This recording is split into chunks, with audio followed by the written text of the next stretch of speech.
So here I am, back to reviewing an episode of King of the Hill, a show that I surprisingly watched very little of in its time, just like I never watched Beavis and Butthead, or Office Space. Do I have to turn in some kind of comedian card for not following Mike Judge? Yep, this is another case where I really have to thank my fans for turning me towards an episode of a show I didn't really watch. And I'm glad they didn't request something that Mr. Enter or another more prominent reviewer has done, like Uh-Oh Canada or Lupe's Revenge, because that means I can go after something else. And good night, I think my fans have done it. They found something even worse than those episodes. You may recall the only other episode I've reviewed was Edumacating Lucky, which basically exposed Peggy Hill as a heartless, manipulative, sanctimonious bitch. This episode, What Makes Bobby Run, pretty much throws the rest of Arlen, Texas under the bus.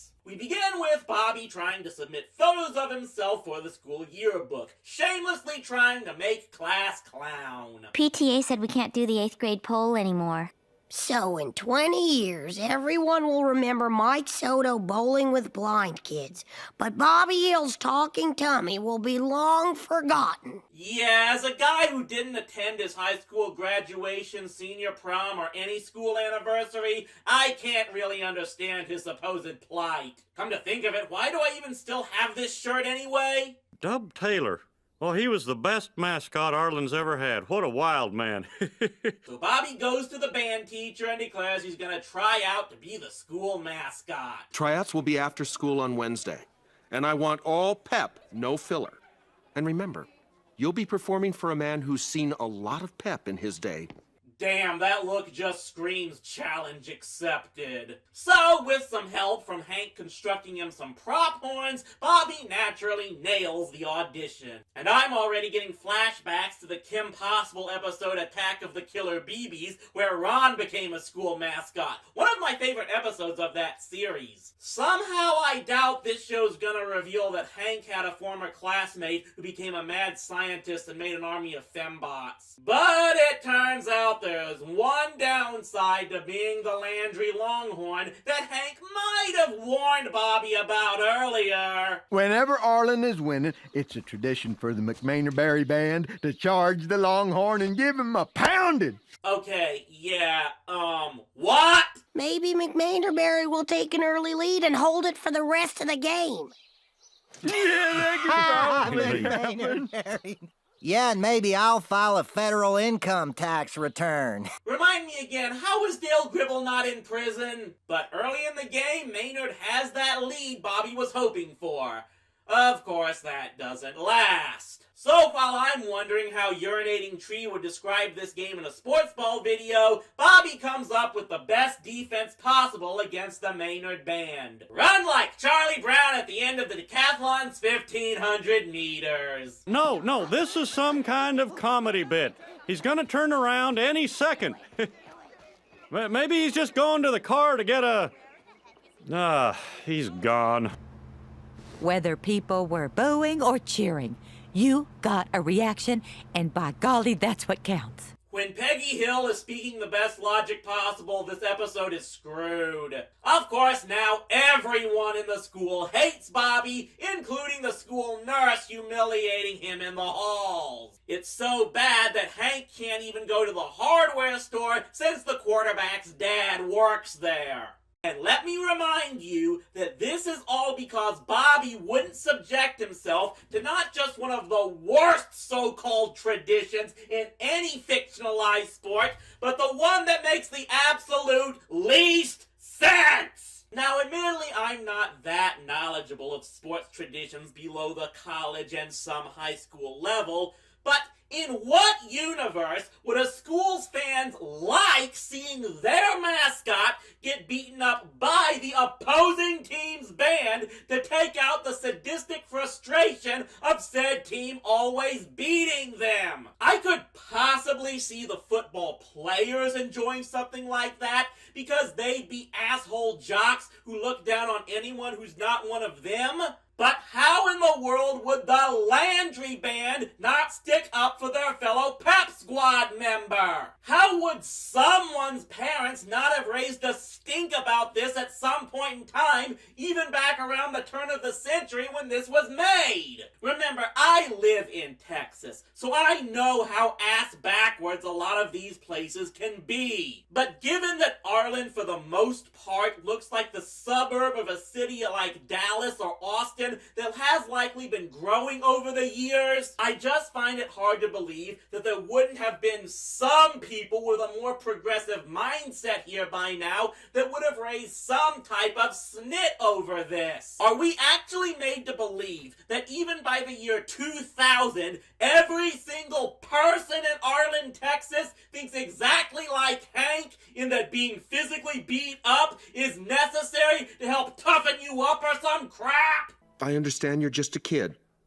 At the same time, what you did at the game was the most shameful act of cowardice I've ever seen. No, you sanctimonious, abusive, asswipe excuse for a teacher! You, all your asshole band members, and all who preceded you have been committing the worst act of cowardice by sitting back and letting this happen for all these years! We're halfway through this episode, and it makes me want to shut this thing off and never watch a single episode of this show ever again! And of course, do we end up getting a resolution when the department, the school, and the entire town realize they've been cruel and abusive this whole time?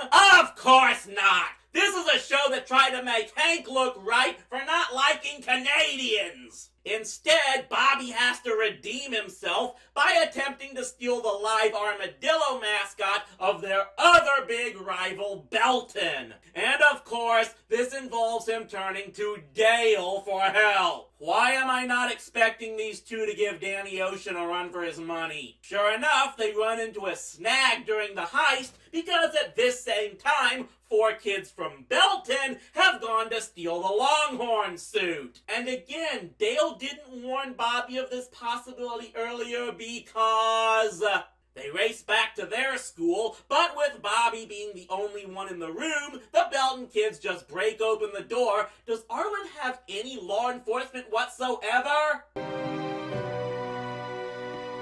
What a coward. It's too bad.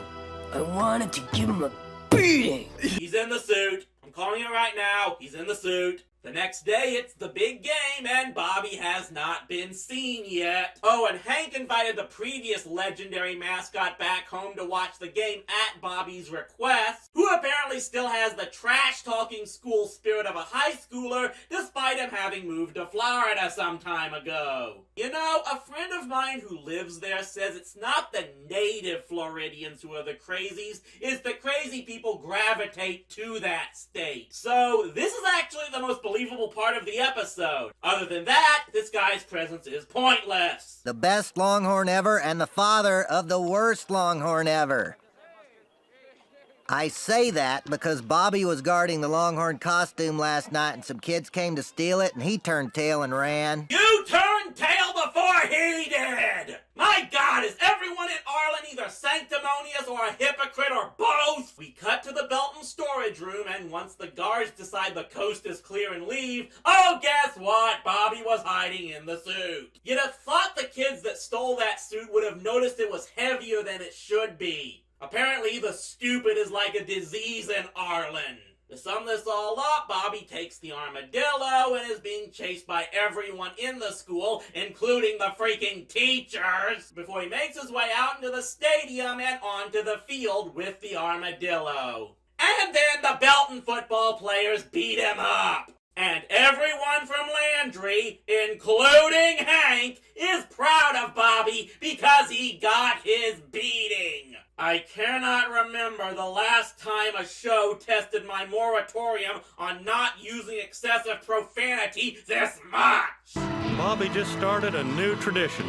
Now we have the McMainer-Berry whooping and the Belton beating.